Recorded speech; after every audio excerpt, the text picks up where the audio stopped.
In the heart of the ancient land of Eldoria, there existed a library so vast that it was said to house the collective knowledge of all civilizations.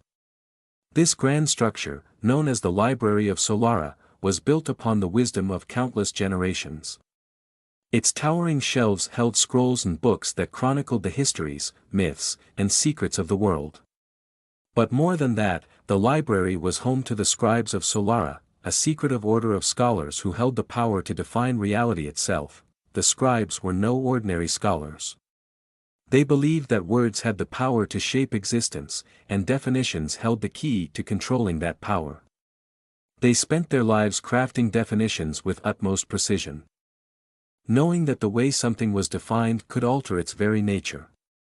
These definitions were recorded in a sacred tome called the Lexicon of Life, a book that was said to be as old as time itself.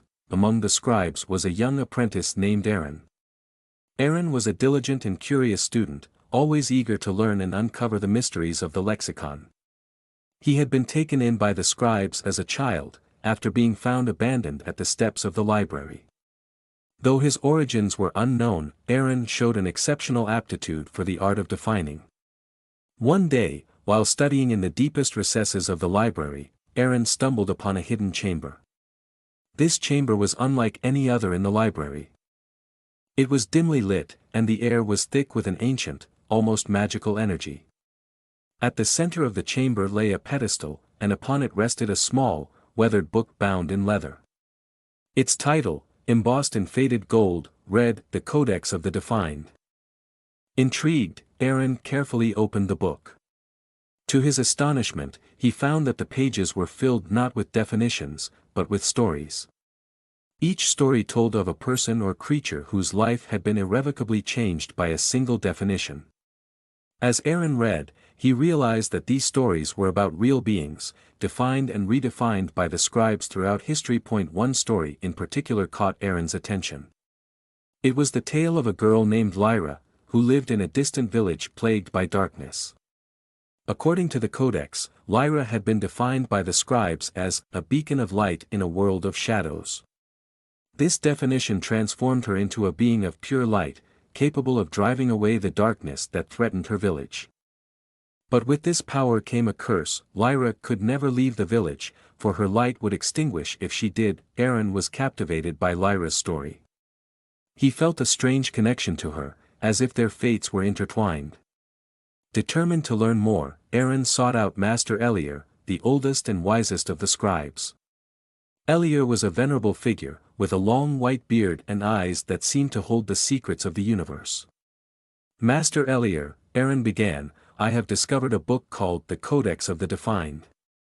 It tells the stories of those whose lives have been changed by our definitions. One story, in particular, speaks of a girl named Lyra. What can you tell me about her?" Lyra's eyes widened with recognition. "Ah, the Codex. I had almost forgotten about that old book. Lyra's story is a tragic one, indeed. She was defined by the scribes many generations ago, during a time of great darkness. Her light saved her village, but it also bound her to it. The power of definitions is great, Arin, but it can also be dangerous." Arin's curiosity was piqued. "Is there any way to change her definition, to free her from her curse?" Lyra sighed deeply. Changing a definition is no simple task.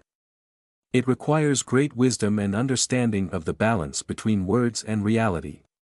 But it is not impossible. If you truly wish to help Lyra, you must first understand the nature of definitions themselves. Remember, Arin, definitions belong to the definers, not the defined. It is our responsibility to wield this power wisely. Determined to help Lyra, Arin immersed himself in the study of definitions. He pored over ancient texts, consulted with other scribes, and practiced his craft with unwavering dedication. Months turned into years, and Arin's understanding of definitions deepened. He learned that definitions were not merely words, but reflections of the essence of things. To redefine Lyra, he would need to grasp the very essence of her being. One night, as Arin meditated in the hidden chamber, a revelation struck him. He realized that to redefine Lyra, he would need to redefine himself first. His connection to her was not coincidental, it was a sign that their destinies were linked. With newfound clarity, Arin opened the Codex of the Defined and began to write. Lyra, the beacon of light in a world of shadows, is now defined as a free spirit, unbound by darkness or light, whose essence transcends all limitations. As he wrote, a surge of energy flowed through him, and the words glowed with a brilliant light. Arin felt his own essence changing, merging with the definition he had written.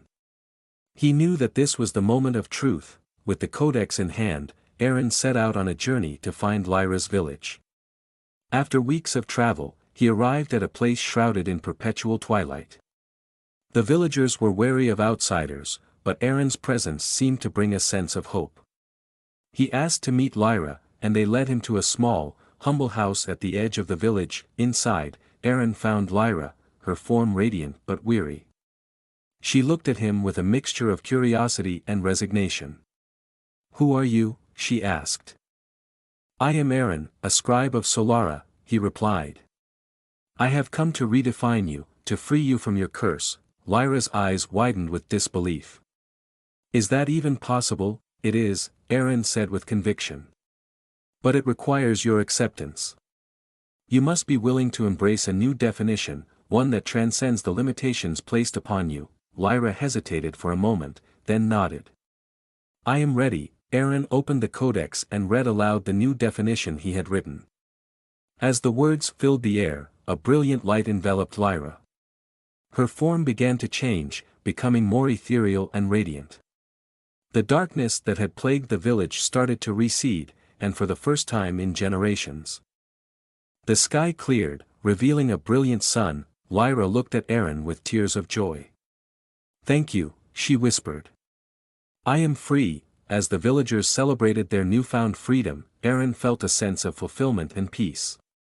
He had not only freed Lyra but had also redefined himself in the process. He realized that definitions were not just tools of power, but expressions of understanding and compassion. Returning to the Library of Solara, Arin was welcomed as a master scribe. He continued to study and teach the art of defining, always mindful of the responsibility that came with it. And in his heart, he carried the memory of Lyra, a reminder that the power of definitions lay not in the words themselves, but in the wisdom and love of the definers.